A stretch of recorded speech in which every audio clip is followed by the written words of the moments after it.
मथुरा में एक व्यक्ति रहते थे, उनका नाम था जगन्नाथ दास। उनकी पत्नी का नाम था किशोरी। बहुत ध्यान से सुनिएगा। उनकी पत्नी किशोरी का, वो किशोरी से बहुत प्रेम करते थे। अपनी पत्नी के प्रति इतना प्रेम था, इतना प्रेम था कि दिन रात उसी को देखने के लिए बहाने ढूंढते रहते थे। जहां काम करते थे बार बार वहां से भागते थे। भूख लगी है तो घर चले जाते थे कि मैं अपनी पत्नी को देख लूंगा। फिर लौट के आते, बोलते अरे पानी तो छोड़े ही आया, पानी घर पर लेने जाते थे, फिर पत्नी को देख लेते थे। अरे मैं अपनी औषधि लेना तो भूल ही गया, तो औषधि लेने फिर जाते, फिर पत्नी को। घर में दिन में कम से कम 20 बार आते, केवल अपनी पत्नी को देख। इतना प्रेम करते थे। बहुत ध्यान से सुनिएगा। इतना स्मृति, इतना प्रेम अपनी पत्नी के प्रति उनका था। एक दिन भोजन पाकर के अपनी पत्नी को निहार करके जब गए, बहाना ढूंढ रहे थे कैसे जाऊं वापस, कैसे जाऊं वापस। तो जब जाते थे और घर पहुंचते थे तो ऐसा कुछ करके जाते थे कि उस बहाने दोबारा आना पड़े। तो जबरदस्ती भोजन करते हुए अपनी दुकान की चाबी वहीं छोड़ गए। बोले ताकि इसको लेने दोबारा तो भी आऊंगा, फिर देख लूंगा। चले गए, दुकान लौट करके पहुंचे तो साथ में जो दुकान में और काम करते सेठ जी चाबी, बोले अरे वो तो घर ही रह गई। फिर लौट के गए। घर लौट करके गए तो देखा उनकी पत्नी अचेत अवस्था में पृथ्वी पर गिरी पड़ी है। जैसे ही उन्होंने देखा, देख करके तुरंत उसको अपनी गोद में उठाया, उसकी श्वास को देखा, धड़कन को देखा, नब्ज देखी तो उसकी मृत्यु हो चुकी थी। जिसको देखे बगैर एक क्षण भी रहना जिनके लिए दुष्कर होता था, उस पत्नी की मृत्यु कितना बड़ा जीवन में संकट लेकर के आई उनके। अब तो ऐसी स्थिति हो गई उनकी कि उसके बगैर जीना भी मुश्किल हो गया। 3 दिन तक अपनी पत्नी को अपने हृदय से लगा के रोते रहे। जब आसपास के पड़ोस के लोग आए, दुर्गंध आने लगी, तब सबने आकर के उनको दूर किया। कहा कि भैया इसको छोड़ो, अब इसको ले जाना पड़ेगा। और ले जाकर के शमशान में उनका अंतिम संस्कार कर दिया, उनकी पत्नी का। लेकिन वो इतना प्रेम करते थे अपनी पत्नी से कि विरह कातर हो गए। और बंधुओं, अनायास ही उनके मुख से हे किशोरी किशोरी किशोरी ये भाव मन में प्रकट होने लगा। नदी किनारे बैठ करके हे किशोरी तुम कहाँ हो, हे किशोरी तुम कहाँ हो, मेरी किशोरी तुम कहाँ हो, किशोरी नाम कहकर के सब जगह विचरण करने लगे। विचरण करते करते करते करते मथुरा के बीथियों में, मथुरा के जंगलों में प्रवेश कर गए। और विचरण करते करते करते करते किशोरी जी की ऐसी कृपा हुई कि मथुरा से सीधे बरसाना आ गए। बरसाना आकर के हे किशोरी तुम कहाँ हो, हे किशोरी तुम कहाँ हो। अब नाम तो है उनकी पत्नी का, पुकार तो रहे अपनी पत्नी को, लेकिन किशोरी श्यामा जू है। बरसाना में जाकर के किसी कन्या को भी यदि आपने राधा नाम से पुकारा ना तो किशोरी जी आएंगी। क्योंकि बरसाना में किशोरी, राधा, श्यामा ये किसी साधारण कन्या का नाम है ही नहीं। इस बरसाना ब्रजधाम वृंदावन में तो किशोरी श्यामा जू। उनकी विरह की वेदना इतनी थी, उनकी विरह की, उनकी स्मृति इतनी ज्यादा तीव्र थी, एक क्षण भी किशोरी का नाम लिए बगैर रहते नहीं थे। हे किशोरी, हे किशोरी, हाँ किशोरी, हाँ किशोरी। किशोरी किशोरी करते करते विरह कातर हो गए। अपना श्रृंगार कर रही, नित्य लीला में विराज रही श्री किशोरी जी का हाथ कांपने लगा। ललिता सखी को बुलाया, सुनो ललिता, ये कौन है जो मेरा नाम उच्चारण कर रहा है? इतने विरह भाव से, इतनी वेदना से, इतने करुण पुकार से मेरा स्मरण कर रहा है, ये कौन है? ललिता जी बोली, किशोरी जी, आपको स्मृति में नहीं ला रहा है, वो आपका स्मरण नहीं कर रहा है, वो आपका स्मरण नहीं कर रहा, उसकी पत्नी का नाम किशोरी है, वो अपनी पत्नी का स्मरण कर रहा है। किशोरी जी बोली ठीक है, अपनी पत्नी को कर रहा होगा। पुनः श्रृंगार करने लगी, फिर हाथ कांपने लगा।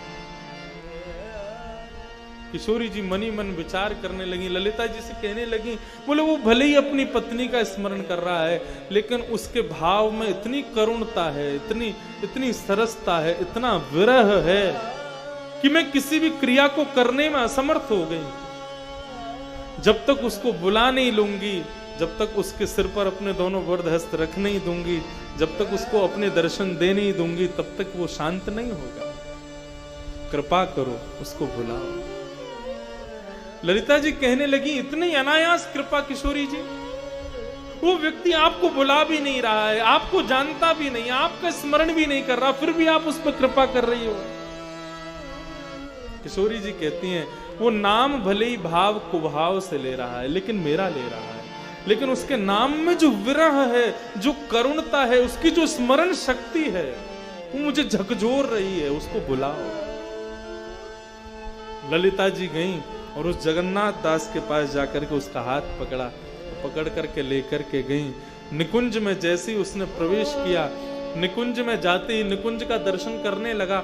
अंदर प्रवेश करते ही सामने एक शिला पर बैठी हुई, श्वेत वर्ण के वस्त्र पहनी हुई, तप्त कांचन गौरांगी, कंचन जैसा जिनका अंग चमक रहा है, श्री चरणों को गोद में लेकर के श्याम सुंदर बैठे हैं। इस सुंदर छवि का जैसे उसने दर्शन किया, उसके मुख से अनायास किशोरी भाव प्रकट हुआ। किशोरी श्याम सुंदर दोनों उसके पास गए, जाकर के उसके वरद हस्त पर, उसके सिर पर अपना वरद हस्त रखा, अपनी पत्नी को भूल गया और किशोरी भाव से श्री किशोरी जी को ही पुकारने लगा। सदा सदा के लिए, निरंतर के लिए उनके श्री चरणों का दास बनकर के बरसाना में निवास करने लगा। किशोरी जी ने कृपा कर दी। कितनी बड़ी कृपालु हैं किशोरी जी। स्मरण भक्ति में इतनी शक्ति है। यदि आप स्मरण के भाव से अपने किसी प्रेमी को पुकार रहे हो और उसका नाम यदि भगवान का नाम है, वो भले ही ना आवे, क्योंकि हम संसार के लोग पत्थर हृदय वाले हैं, लेकिन उस स्मरण भाव से ठाकुर जी जरूर प्रकट हो जाएंगे, ठाकुर जी जरूर प्रसन्न हो जाएंगे। ऐसा एक बार नहीं, अनेक बार सुना गया। भागवत में अजामिल ने अपने पुत्र को पुकारा, नारायण बचाओ, नारायण बचाओ, नारायण बचाओ। नारायण अपने पुत्र को पुकार रहा था, लेकिन ठाकुर जी प्रकट हो गए, मुझे पुकार रहा है। कितने कृपालु हैं, कितने दयालु हैं। स्मरण भक्ति बहुत श्रेष्ठ है।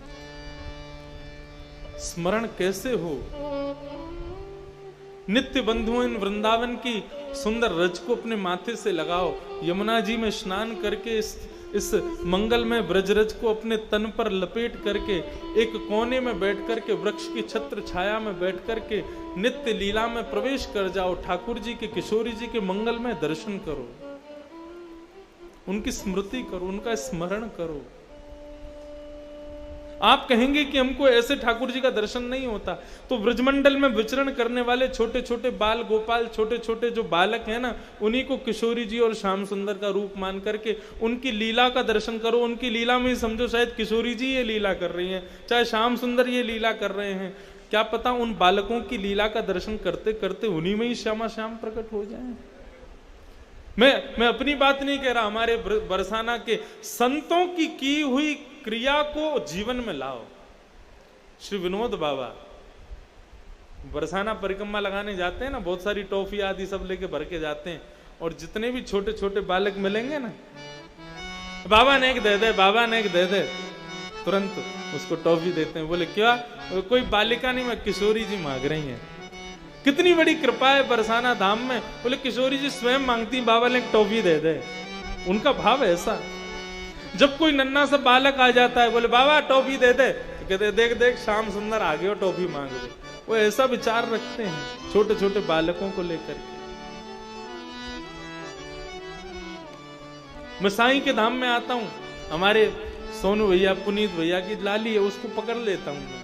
उसको पकड़ के मेरा मन करता है इसको रुला दूं। क्यों? देखो किशोरी जी कैसे रो रही हैं। हस्ती वही तो सबने देखी, लेकिन करुण पुकार करती मैंने देखी। छोटे बालकों को मैं देखता हूँ, मैं जोर से उनका गाल नोच देता हूँ, फिर वो ऐसे करके गुस्सा करते हैं ना, तो किशोरी जी गुस्सा कर रही हैं। छोटे बालकों में भगवान का वास है, लेकिन वो बालक यदि ब्रज में जन्मा हो तो यही समझो किशोरी जी हैं, यही समझो श्याम सुंदर हैं। ऐसा भाव स्मरण किससे हो सकता है? भगवद नाम और भगवद कथा, ये दो ही माध्यम हैं जिनसे ठाकुर जी का स्मरण किया जा सकता है। हम सब यहां बैठ करके साईं का स्मरण कर रहे हैं, रघुनाथ जी का स्मरण कर रहे हैं, बांके बिहारी जी का स्मरण कर रहे हैं। हम सब लोगों का जीवन भर स्मरण चलता ही रहता है, लेकिन वो स्मरण परिपक्व कब होता है? स्मरण परिपक्व कथा से होता है, कीर्तन से होता है। जब तक श्रवण और कीर्तन नहीं किया जाएगा तब तक स्मरण परिपक्व नहीं होगा। अपने प्रियतम के बारे में प्रियतमा जितना सुनती है उतना स्मरण ज्यादा होता है, उतना स्मरण दीर्घ होता है। कोई आकर के बताए तुम्हारा प्रियतम वहां रहता है, तुम्हारे प्रियतम ऐसे कपड़े पहनता है, तुम्हारा प्रियतम ऐसे चलता है, ऐसे हंसता है, ऐसे बोलता है, ऐसे सोता है, ऐसे जागता है, उन सबको सुनकर के प्रियतमा के हृदय में और ज्यादा उसके प्रति स्मृति का भाव बढ़ जाता है। स्मृति, और स्मृति कैसी भी हो, भाव कुभाव अनख आलसहु, नाम जपत मंगल दिस दसहु। भाव से हो, कुभाव से हो, स्मृति होनी चाहिए, भगवत स्मरण होना चाहिए। कंस भय से स्मरण करता था, रावण भय से स्मरण करता था, शिशुपाल दंतवक्त्र भय से स्मरण करते थे, मुक्ति उनको भी मिली। भय से स्मरण करने वालों को मुक्ति मिली, तो हम तो प्रेम से स्मरण करते हैं, ठाकुर जी का भाव से स्मरण करते हैं, हमको क्यों नहीं प्राप्त होगी? प्रेम स्मृति बहुत जरूरी है। 2 मिनट आओ श्री राधा रानी को प्रणाम करके आज के भाव को विराम दें। कल से और थोड़ा जल्दी 10:30 बजे से शुरू करें, 1 बजे तक रहे, थोड़ा और सुख मिले। मेरो मन लग्यो बरसाने में, जहां विराजे राधा रानी।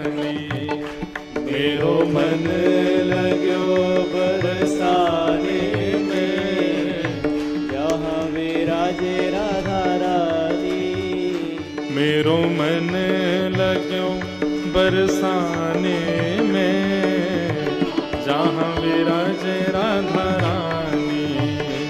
मेरो मन लग्यो बरसाने में, जहां विराजे राधा रानी।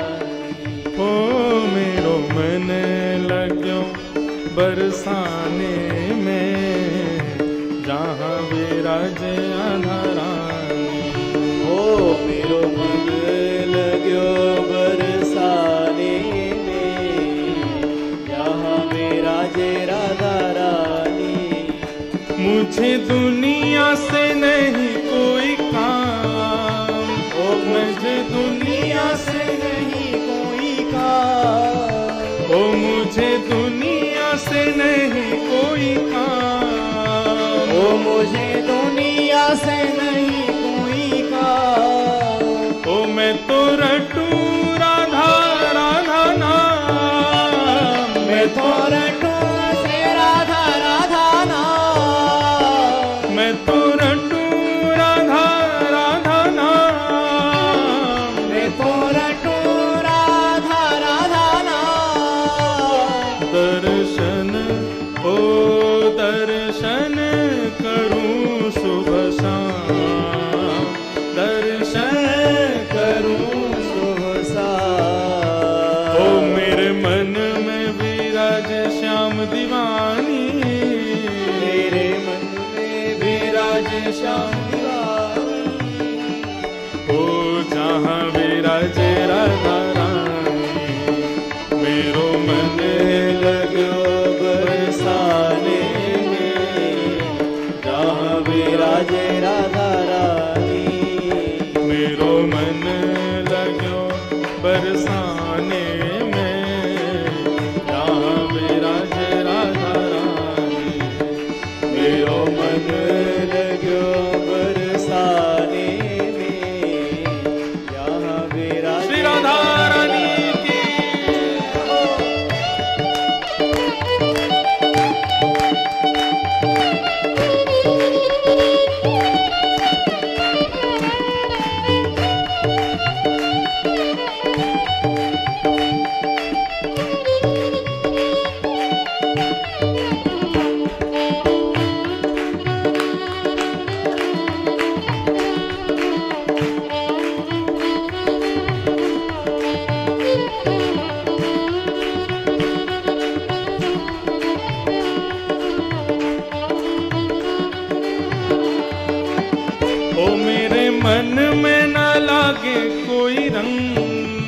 ओ मेरे मन में ना लागे कोई रंग, ओ मेरे मन में ना लागे कोई रंग, मेरे मन में ना लागे कोई रंग।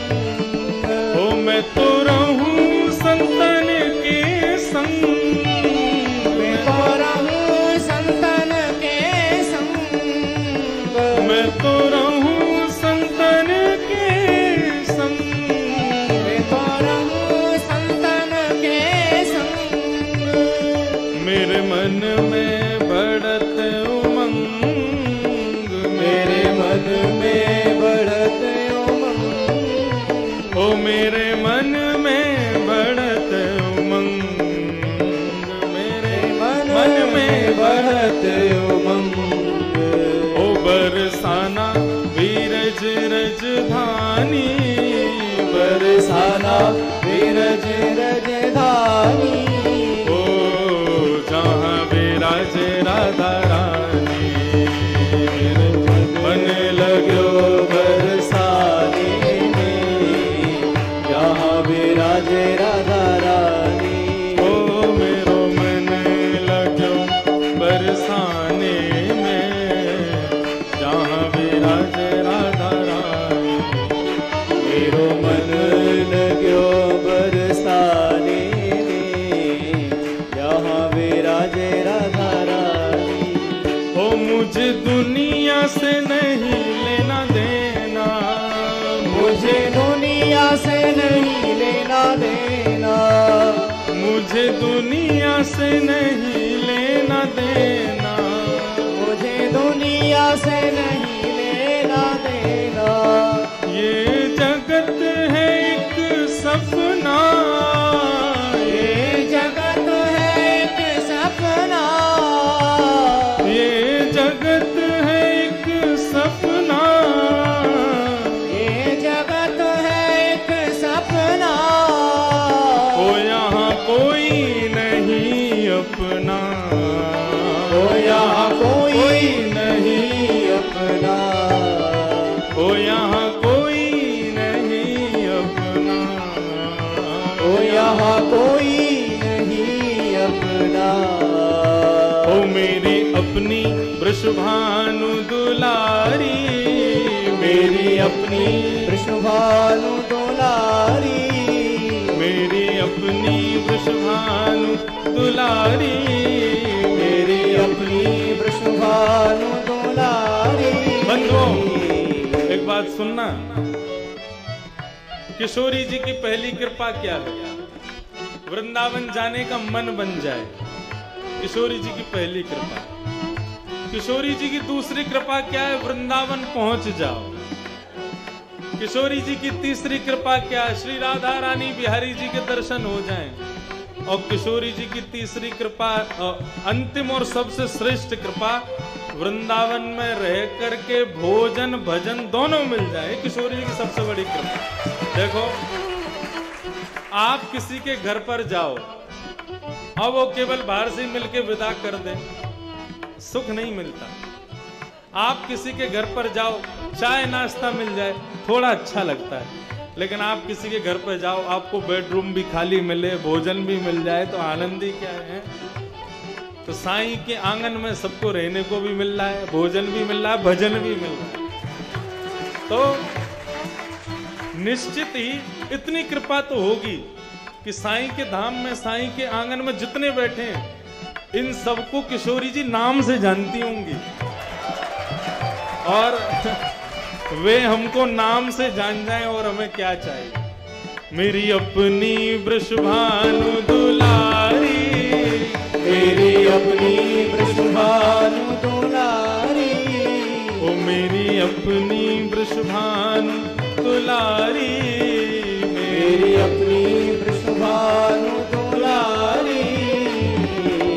जहाँ विराजे राधा रानी, मेरो मन लगो बरसाने में, जहाँ विराजे राधा रानी। ओ मेरो मन लगो बरसाने में, जहाँ विराजे राधा रानी। ओ